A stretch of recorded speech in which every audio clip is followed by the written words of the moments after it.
Hello, everybody. Welcome to this podcast of Presentation Hell. Today, coming from Embark Studios here in Tampa, Florida. Today, I have the privilege of sitting here with Harshneel More from Archslate. Thank you for having me. Well, thank you for being here. I know you office here at Embark, and both of our companies are in this nice situation of how they get to grow from the beginning up through. Since you're a startup type company, tell us a little bit about Archslate. What is it? Tell the camera up here. Sure. So Archslate is a workflow and productivity management platform we are building for the AEC industry. So, if you're a construction firm, a small architecture firm, you have new projects coming in. So how do you keep track of everything? So you got projects, you got tasks, you got finances, you got people that you manage, so many people touching, a project as it progresses. Mm-hmm. So, we want to build an ecosystem or a platform that has everything in one place. So if I'm getting this right, this is workflow management for construction. Yes, exactly. And when we say workflow management for construction, you briefly just touched on it. Construction involves whole bunches of different things. And I'm just going to ask, I don't know if you actually have them done, but there's zoning and municipal approvals that go through, all sorts of documents that go in. Yeah. Then there's actual designs of where you're going and the landscape. Contracts that go in. So you also deal with the purchasing of it. Yeah, so we just want to have a software or a platform where you house everything, right? Mm-hmm. Like if I need to start searching, do I need to go to a Google Drive? Do I need to check my emails? Mm-hmm. So if you have it all in one place, you can just search through it. And you can know like who uploaded it, who's working on it right now. Are there some comments that, hey, we are stuck with this project because it's in the zoning approval, we are waiting on it. Mm-hmm. So you have that in one place. So what is the type of customer? Is it people building individual homes? Is it the 50-story building going up down the street? Is it a municipal water plant that's being built in the community? What type of projects are the best type of projects for Archslate? Yeah, so we started out with architecture and engineering. We are not going too deep into construction right now because I think they have a different set of things that we still need to work around. Mm-hmm. But I think if we start with architecture, my co-founder is an architect, so she has pretty good understanding of what is needed as an architecture firm, an interior design firm. So what kind of documents are there, what does the flow look like, what is the timeline? There's a pre-construction phase or pre-design phase, then you get into like planning, you start construction or like designing. So this is like project management for all of that. But we started out with architecture and engineering to start with. And then, we'll start soon adding like construction. As we figure out our way, as an early stage startup, you got to start somewhere and then you build on that. So the architecture, is that because you and your co-founder have architecture background and design background? I don't. She has. So, okay. I think that's what that is a good baseline to start. And I think if you remember initially when we met, we had a different product to start with, right? Doesn't everybody? Yeah. So we started out with hiring. So hiring for the AEC because we understood that was a big problem. And, as we started doing the hiring, they were like, oh, great, you got me these candidates, but then, managing them forward is still a problem for me. So then we started to talk to our customers, understand that, okay, hiring was the first step of the problem. Then what is next? Then you're like, okay, how do I assign tasks? Who's going to be working on which project? I have 3 projects running at one time. So, which one? And this is all cloud-based? Yeah. So people could be working in different offices and using different offices, remote work. You can all, So as a project owner, right, as a CEO, like if you look at your team, like what is everyone working on? So you have one platform, you just go in and you're able to see it. But what type of jobs are being managed by this? Like I brought up a house, apartment building, all of it. Water. Yeah. All of it. It really, it's just generic to construction in general. Yeah. Just there's a lot of construction that goes on. It seems like it would be ultra specialized in different area. Like if I was a company who put in pools, right? Would this be something that I could say, I can use this tool because I have 20 houses with pools being put in, and each one is its own project, and each one has, zoning permissions and design of how it goes in and what it and I use that as an example. I know nothing about it, so exactly. I think you touched on it right? Like, see, whatever project you have, let's say in an interior or you put in pools, you have 10 different houses where you put in pools. Everyone has different requirements. Everyone has a different design. everyone has a different vendor that you're working with. Kind of, all of them are not in the same place. Maybe So this can work for small contractors as well as small very big ones contractors, as well. big ones as well. But we are starting out with small to medium, Mm-hmm. and then we start targeting large companies. Is that where you have traction right now? Yeah, And so that's we do have like one large company on the platform right now, but servicing them like bigger firms, like we need to be able to build more custom, not custom actually, but you need to be able to have like customer support or things that they need whenever they need it. the bigger companies require bigger staff to Yeah. support them at Yeah. different levels. And Yeah. So I think we are trying to build a software which is self-serve. Like, we don't want to have like a large sales cycle or, you want people to come in, look at it and go, oh, I get that. Yeah. I'll click here. Exactly. I see. This is what I need to do. That's pretty straightforward. Yeah. Is what. That- So you think your value has a lot to do with the UI and the design Yes, of your we application? We spent a lot of time. Like our UI UX designer, Vaishnavi, my co-founder, she just spent a lot of time understanding what the problems were. When we talk to customers, we are like, there are a few softwares out there. Like, why aren't you using them? They're like, it's too cumbersome. We need to do trainings to understand how they work. No one wants to do training. Yeah, but like that's how the software works. Like AEC is an industry which is What is lacking- AC? What does that stand for? You so said it earlier. architecture, engineering, construction. AEC, yeah. Architecture, Engineering, and Construction. All Yeah. right, I heard you say that, but I wasn't Okay, sure what yeah. it went for. Yeah, I think it's like you need to need some time to catch on. But yeah, that industry was not very well updated with technology. So like we come Is in. it still greenfield? Yeah, but there is a lot of investment, like a lot of new startups are coming up in this space. They're getting well funded. They were solving the problems that no one was really touching, because as an architect, you're not going to go and build a technology company to solve a problem, right? No, you don't. You want to just purchase it. You want to say, oh, great, I can do that now for X, how much, whatever it is. Like, yeah, if you graduate, you're an architect, you want to go out and build buildings. You're not going to go and build a software because the industry is broken and you feel that I have to do these manual tasks. Ironically, if you graduated as an architect and decided to make the software, you'd probably make more money than you would as an architect. I think that's what Vaishnavi realized. Hold it. Is that what you're doing? Oh, not me, but my co-founder. So your co-founder leads you through this process? Yeah. She's the one who convinced me to join the train, and that's why I'm here. She convinced you to join and get on board. Where were you beforehand? We'll get to that earlier. Let me not ask that. Let me. I want to know a little bit more about the practicality of the software. And I brought up pools. We're here in Tampa, right here. Right. What if you sat down and looked out the Tampa landscape? Where would you see your product being used? Where would you like?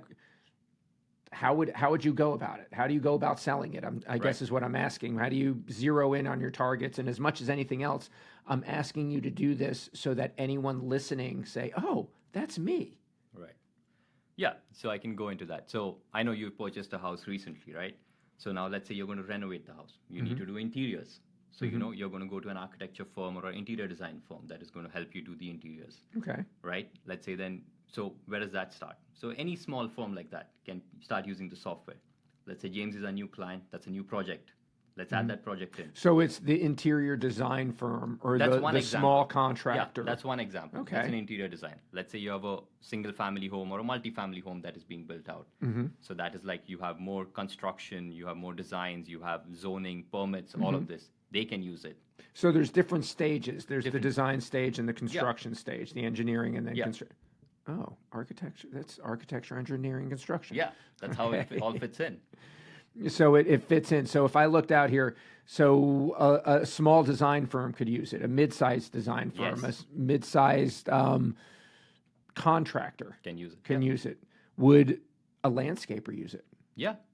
Okay, a landscaper would use it because they're moving things. Anyone in this space who has projects going on and there are multiple people, stakeholders working on it, vendors or documents or designs, they can all use it. That's pretty impressive. How do they go about signing up to get it? What is it like if I'm a small designer and I like what I'm hearing right here. Yeah. You say you make my jobs easier. How do I sign up? What do I do? Right. So, the easiest way is go to Archslate, archslate.com, and you can sign up. Right now, we have a wait list. We are in the beta phase.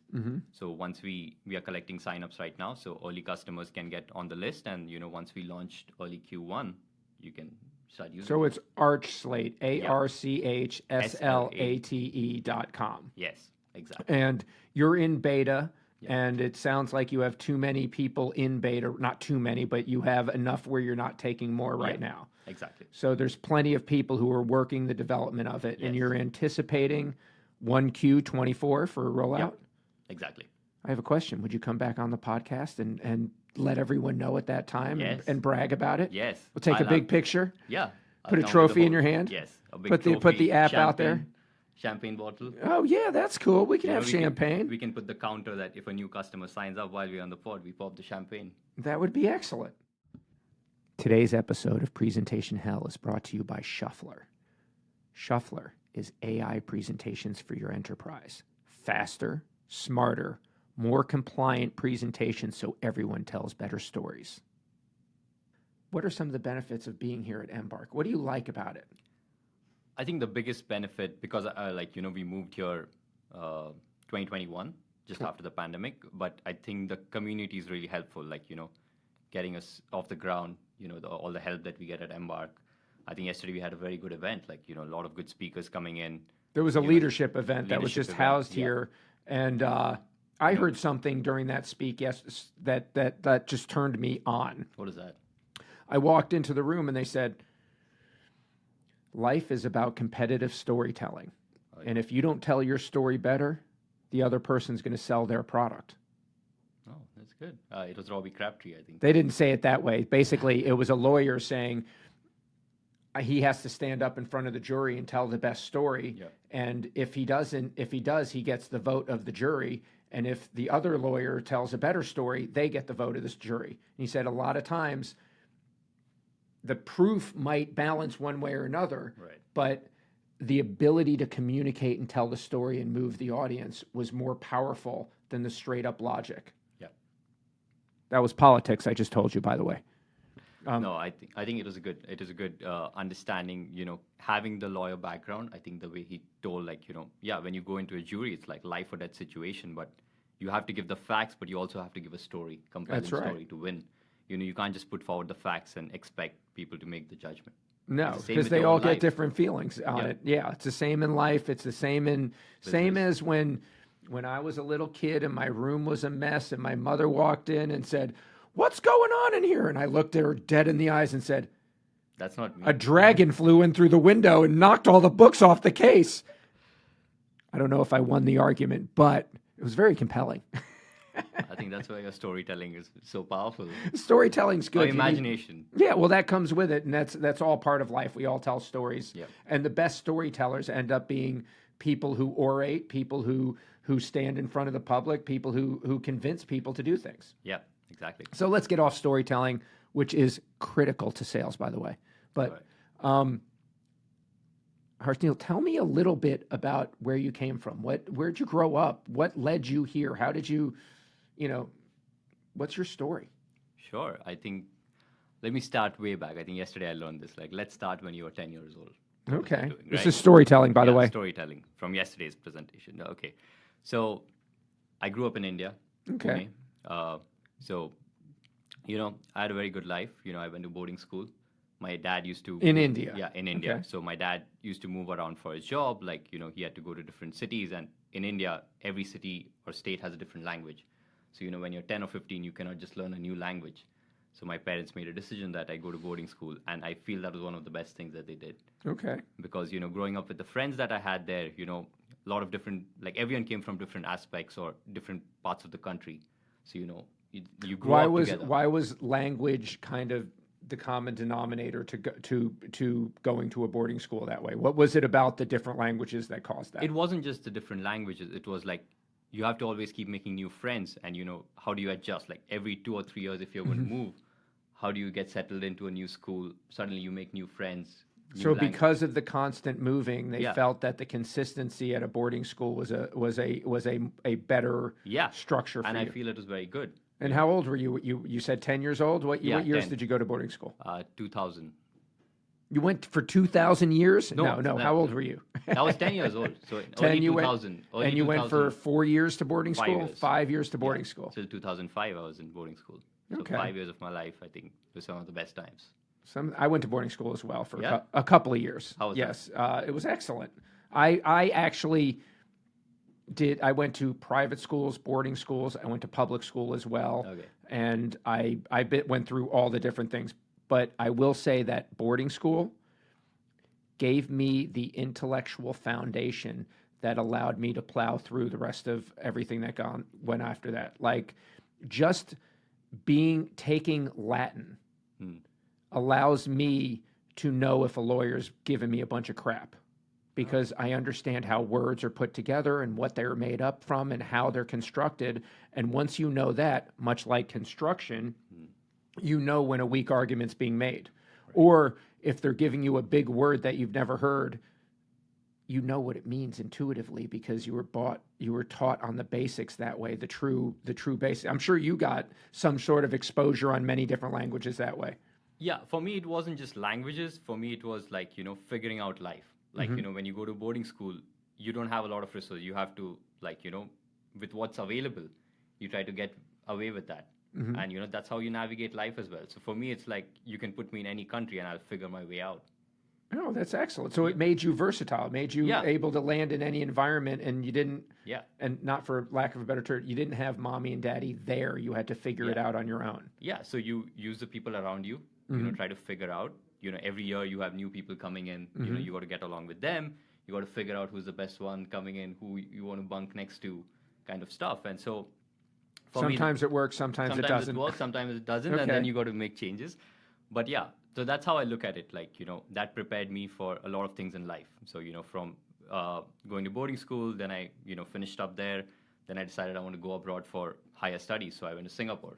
Okay. And that's it. One-way ticket, a bag. Like I Hold it. You went one-way ticket. How old were you?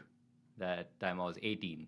18. Okay. Yeah. Fair enough. So I finished high school, and then I was like, I wanted to pursue, a degree. But then I didn't want to just do basic engineering. So I told my parents either it was robotics or cybersecurity. That were the two cool things in like early 2010. Around 2010. So I was like, cybersecurity sounds really cool. I grew up watching James Bond movies and, these sci-fi movies. So I was like, building robotics, not so much, but I think that felt good. So, one-way ticket, got admission into Singapore Institute of Management. My degree is actually from University of Wollongong in Australia. So they have like the affiliate program. Okay. But I wanted to come to the United States at that point. But my parents were like, you're too young to just give you a ticket and let you go United States. That's a 17-hour flight. So they're like, Singapore is close by. 5 hours is okay. Yeah, that's reasonable. Yeah. So I went to Singapore, had a very good time there. 5 years, 3 years 3 years studies, graduation, and then worked there for 2 years.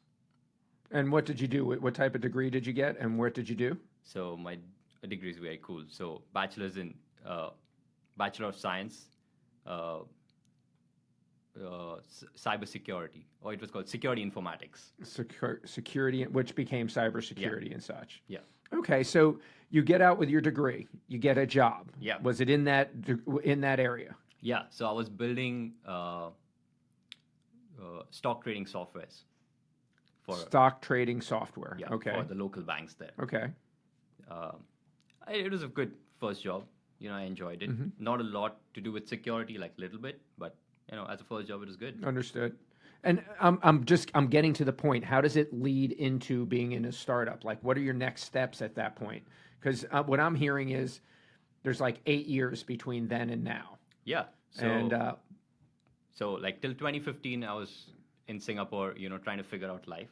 Just graduated, doing the job, and that time I started reading all these books about startup. Like I think the first book I read was 0 to 1, and I was like, oh, like you can do a job, but like this book completely changed everything. You do things fast, like raise capital, launch a startup. Then the $100 startup book, I think Lean Startup it's called. Lean Startup. Lean Startup. And then I started to figure out, like I wanted to come to United States, but then I was still figuring out like what should be my next step. So I said, let me get an advanced degree. So I came here for my master's. I went to Johns Hopkins University. Okay. Master's in security again. I'm going to say you probably got great grades during the process. I was good, like above You average. don't just get into Johns Hopkins that way, floating in from No, the... I did prepare, like, what it takes. Like, I started to research my way around, like, because I had a 3-year degree. United States requires a lot of 4-year degrees to get into the master's program. So can you supplement that with work experience? So, that's why I got the 2 years of work experience to go along with that. Okay. And then, extracurricular things like what I was working on. So that really gave me a good, strong application that I could put in. So you had a well-rounded application, Yeah. and you worked very hard at it. Your Exactly. work experience, your school experience, the research around. Okay. Yeah. The action. Go ahead. And then I came to, I did my master's, and, the next step was Silicon Valley, because that's all that I knew. Okay. So what does that mean, Silicon Valley? Johns Hopkins is on the East Coast. Yeah. And then the next step is like, I want to go and work in the Bay Area. Like, Okay. Where'd you get a job there? So where's Facebook? Where's Google? Did you get a job there? No, Where'd you get a job? I didn't. I went to VMware. VMware, which is essentially owned by Dell at this point. And exactly. Yes, that's one of the top things. And they were one of the fastest growing startups ever to come out, by the way. Yeah. So really enjoyed my time there. But I felt something was missing. Like, I came to Silicon Valley to get that experience of like what it is like to work at a startup, the books that I read. But working in a big company, you don't really get that exposure. You have VM was already huge by the time you arrived public there. Company, you were already past 1,000 plus, 2,000 plus. You were employees. past the time where you were taking out your own garbage. Oh yeah. So for a while I worked there, and then I figured out like let's jump into startup world. Start working for a startup. So just randomly starting to like bring me to where we are today. Let's get right to the point. Yeah. So I worked at a few startups, big ones. And then, at that point, I started talking to Vaishnavi. Like, she was just graduating, my co-founder. Okay. So she was graduating, and, she wanted to do something in, like, build a technology platform. So, she was brainstorming ideas, and then I was like, I'll help out with, like, the technology side. Like, I'm not an expert in AEC, but, you give me what ideas you have, and then maybe you can figure out, like, what to build next. And that's how we started, like, brainstorming ideas for Archslate. And then my experience in, like, working at big companies, startups, I knew how to work my way around those things. Okay, because you understood the politics a little bit in different levels. I understood the politics, like what does it take to navigate, like what is an MVP? That's what I mean by politics of it. You understand that. Yes. And for anyone out there selling anything, one of the things that I always knew is if someone wants to buy something in a big corporation, you ask them, well, if you purchase it, how does the transaction go? How do we get a PO and an invoice, and what's the process? And if that person doesn't know that process, he's not right. They're not going to be able to pull the trigger and buy from you. But go ahead. That was just a little insight to big companies. No, that's good. Like, you have to like come up with like, you got to impress them. Like, do you have a vendor metrics, evaluation metrics, go through all that. So coming back to the point. Vaishnavi pitched me the idea, what she wanted to build. We had a few different ideas before we got started. And then we narrowed down on let's start with the hiring, because that was the biggest problem we saw at that point. And she had the expertise in the architecture field. Yeah. And that's why that's the starting point, because it's architecture, engineering, construction. Yeah. If you don't do the architecture, you're not going to engineer anything and you're not going to build anything. Is that why you started, or just because that was the expertise? No, that was the expertise that we had at the time. So, that and a potential client, I would imagine. Yeah, potential, because she had a lot of industry contacts already. Like while time at Harvard, she met a lot of professors. She had friends who went on to start their own firms.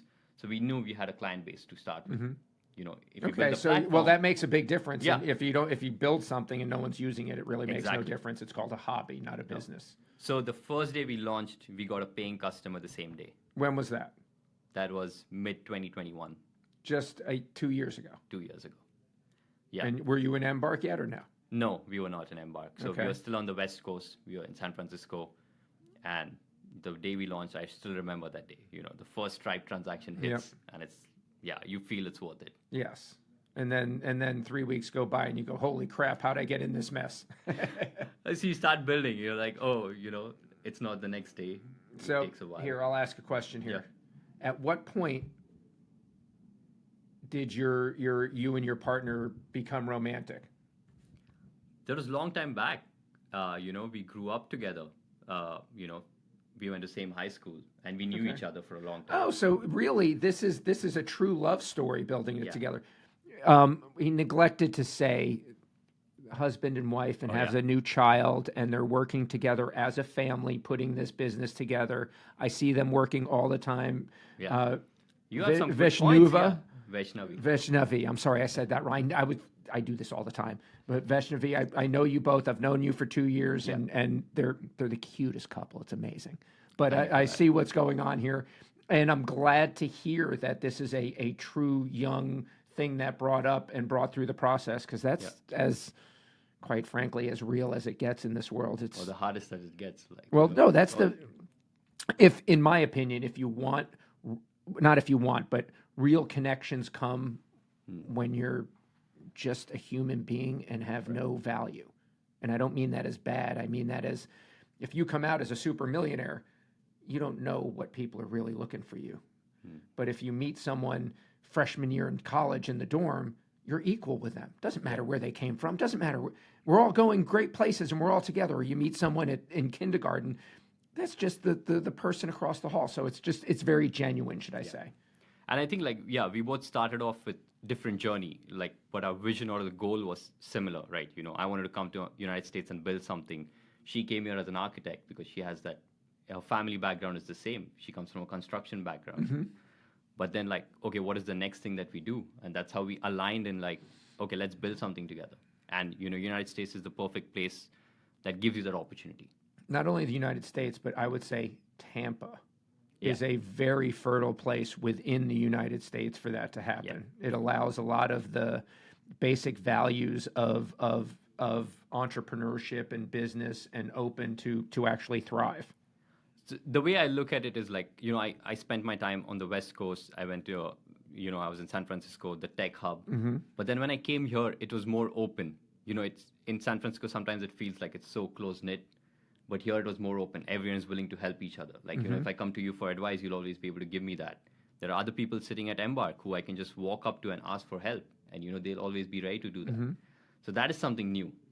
And I think that, the more it happens, there'll be bigger startups growing, new startups coming to Tampa. And, I'm happy to be part of this ecosystem. Do you think you're going to be a billion-dollar company coming out of Embark? That's the goal. All right. Yeah. You always that was the right answer, by the way. If you didn't say that answer, you wouldn't have a lot of confidence coming the other way. Always shoot for the $1 billion. So this is how we got here. This is the road that made it. It's admirable. I have to say, nothing's easy.